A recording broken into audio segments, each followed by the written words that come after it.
송생과학입니다. 생물은 유기적으로 구성되어 있습니다. 그런데 유기적이라는 말이 무엇을 의미하는지, 생물이 어떻게 유기적으로 연결되어 있는지를 한번 살펴보는 시간을 가져보겠습니다. 다양한 세포가 유기적으로 모여서 우리 몸을 이루는 것처럼 오케스트라도 다양한 악기가 모여서 아름다운 음악을 만듭니다. 제가 좋아하는 이웃집 토토로의 노래를 오케스트라로 연주한 영상이 여기 위에 카드를 보시면은 한번 확인해 보실 수가 있습니다. 공부하다가 한번 쉬실 때 꼭 한번 들어보시기 바랍니다. 여튼 생물이 구성되어 있는 단계는 오케스트라의 구성과 어떠한 공통점이 있을까요? 오케스트라처럼 생물은 단계별로 체계적으로 구성이 되고 있습니다. 또한 각각의 악기가 조화롭게 연주가 되면서 아름다운 음악을 만들어내는 것처럼 생물도 각각의 세포가 서로 유기적으로 작용해서 복잡한 생명 활동을 수행하게 됩니다. 오케스트라에서 마림바나 바이올린 같은 게 빠지면 음악이 풍성해지지 않는 것처럼 각각의 세포는 작지만 아주 큰 의미로 조화를 이루면서 생물을 구성하게 됩니다. 같이 한번 살펴보도록 하겠습니다. 오늘은 생물의 유기적 구성 단계를 이해하고 동물과 식물을 비교하여 분석하는 시간을 가져보도록 하겠습니다. 자, 오늘도 재미있는 과학의 세계로 한번 떠나보도록 합시다. 자, 여기 알파벳이 이렇게 많이 흩어져 있습니다. 이 알파벳이 어떤 단어를 의미하고 있는지 알기 쉬운가요? 어려운가요? 어렵죠. 그리고 이 알파벳 한 개 한 개만으로도 의미가 따로따로 있는 게 아닙니다. 그래서 이러한 알파벳들을 조합을 하게 되면 이러한 단어가 나오게 됩니다. 바로 organism이라고 하는 겁니다. 유기체 또는 생명체라는 표현을 쓰게 되고요. 전문가님의 발음을 한번 들어보도록 하겠습니다. organism, 역시 우리 팝하고 전문가님께서는 이렇게 발음을 해주고 계십니다. 그래서 알파벳이 따로 있을 때는 의미가 없었죠. 하지만 순서대로 잘 모이니까 의미가 있는 단어가 된 것입니다.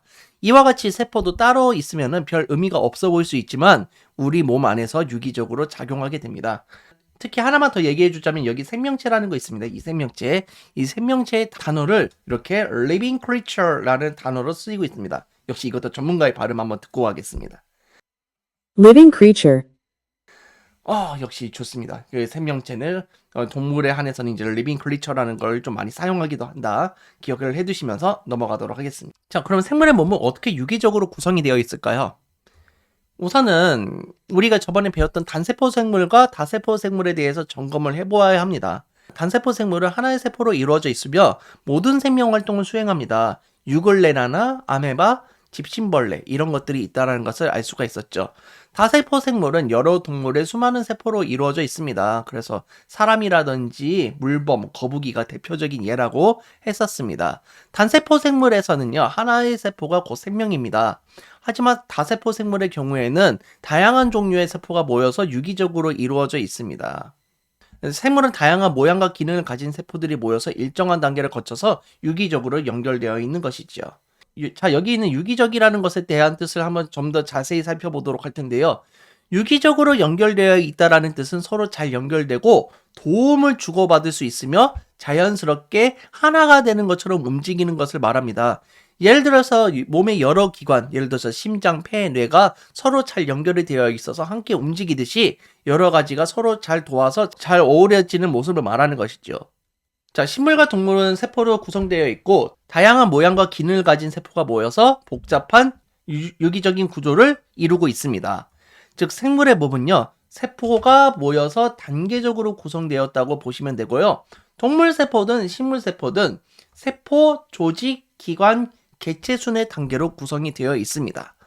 그래서 세포, 조직, 기관, 개체라는 단계로 구성되어 있는 걸 확인할 수가 있는데요. 우선 생물의 몸을 구성하는 기본 단위인 세포는 무조건 있어야 됩니다. 비슷한 세포끼리 모이게 되면은 조직이 되는 것입니다. 모양과 기능이 비슷한 세포가 모인 단계를 보고 우리는 조직이라고 하는 것이고요. 여러 조직이 모여서 고유한 모양과 기능을 갖춘 단계를 보고 우리는 기관이라고 하는 것입니다. 마지막으로 이런 기관들이 모여서 완전한 개체를 이루게 되는 겁니다. 그래서 여러 기관이 모여서 이루어진 독립된 생물체를 보고 우리는 개체라고 하는 것이죠. 하지만 식물과 동물은 몸의 구조가 다르기 때문에 식물과 동물의 구성 단계에서 조직과 기관 쪽에서 약간 다르게 됩니다. 식물 같은 경우는 조직계가 있고요. 동물 같은 경우는 기관계가 있는데 이 점도 같이 한번 살펴보도록 하겠습니다. 우선 동물 몸의 구성 단계를 먼저 한번 살펴볼 텐데요. 옆에 있는 것은 물벼룩입니다. 되게 엄청나게 작은 생물일 텐데도 불구하고 왜 이렇게 복잡한 구조를 가지고 있을까요? 물벼룩만 해도 다양한 기관들이 있죠. 먹이를 찾아 이동하고 먹고 소화시키는 등 복잡한 기능을 수행해야 되기 때문에 많이 복잡합니다. 그래서 동물과 식물이 얼마나 복잡한 구성 단계를 거치는지, 그리고 동물이 얼마나 더 복잡한 구성 단계를 거치는지 한번 살펴보도록 하겠습니다. 그래서 식물은 다시 한번 살펴보자면 엽록체가 있어서 광합성을 하여 스스로 양분을 만들어냅니다. 그래서 움직일 필요가 없는 거죠. 그래서 동물과는 다른 몸 구조를 가지고 있는 거고요.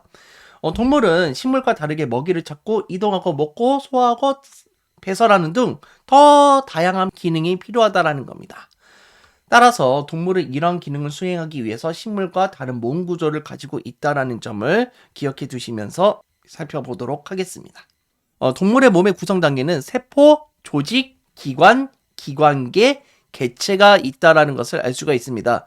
자, 처음 보는 기관계가 있다라는 것을 알 수가 있는데요. 동물의 구성 단계에는 관련 기능을 하는 기관으로 이루어진 기관계가 있는 겁니다. 그래서 보통 소화계, 호흡계, 순환계, 배설계 이런 것들로 이루어져 있는 것이죠. 자, 동물은 세포가 모여서 조직을 이루고 조직이 모여서 특정한 작용을 하는 기관을 이루게 되는 겁니다. 세포는요, 동물의 몸을 구성하는 기본 단위이고요. 조직은 모양과 기능이 같은 세포들의 모임, 그리고 기관은 여러 조직이 모여서 일정한 형태를 이루고 특정한 기능을 수행하고 있습니다. 산피세포가 모여서 산피 조직이 되는 거고요. 산피 조직이 모이면 위라는 기관을 이루게 되는 겁니다. 이 위에서는 소화를 담당하고 있죠. 이 소화라는 특정 기능을 수행하고 있다라고 볼 수가 있겠습니다.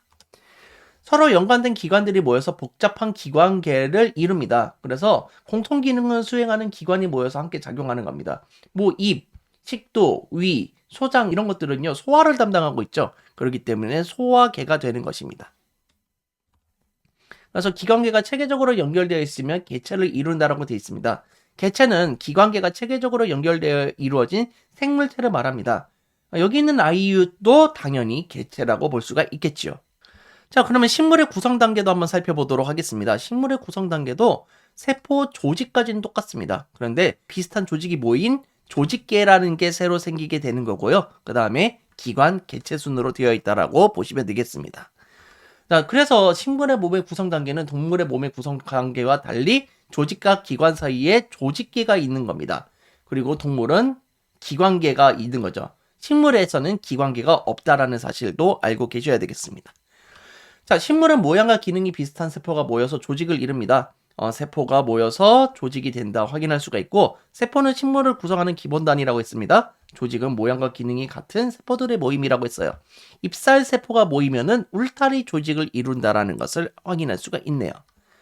그래서 여러 조직이 모여서 조직계가 되는 겁니다. 그래서 울타리 조직과 해면 조직이라는 게 모이면은 이렇게 기본 조직계가 된다라는 것을 알 수가 있습니다. 아래에 동글동글한 게 해면 조직이고 울타리 조직과 만나니까 이런 걸 보고 우리가 기본 조직계라고 표현을 하고 있습니다. 이런 조직계 역시 여러 조직이 모여서 통합적으로 기능을 수행하고 있습니다. 다양한 조직계가 모여서 뿌리, 줄기, 잎, 꽃과 같은 기관을 이루게 됩니다. 잎은 어떤 역할을 하는 거였어요? 그렇죠. 광합성을 해서 양분을 만들어낸다라는 것을 확인할 수 있었고요. 잎을 통해서 산소를 내보내고 이산화탄소를 들여온다라는 것을 확인할 수가 있죠. 기관은 여러 조직계가 모여서 일정한 형태를 이루고 특정 기능을 수행한다라는 점을 잘 기억해 두셔야 되겠습니다. 마지막으로 이들 기관이 모여서 하나의 완벽한 개체가 되는데 이런 것을 보고 우리는 독립된 생물체라고 한다. 잘 기억해 두시기 바랍니다.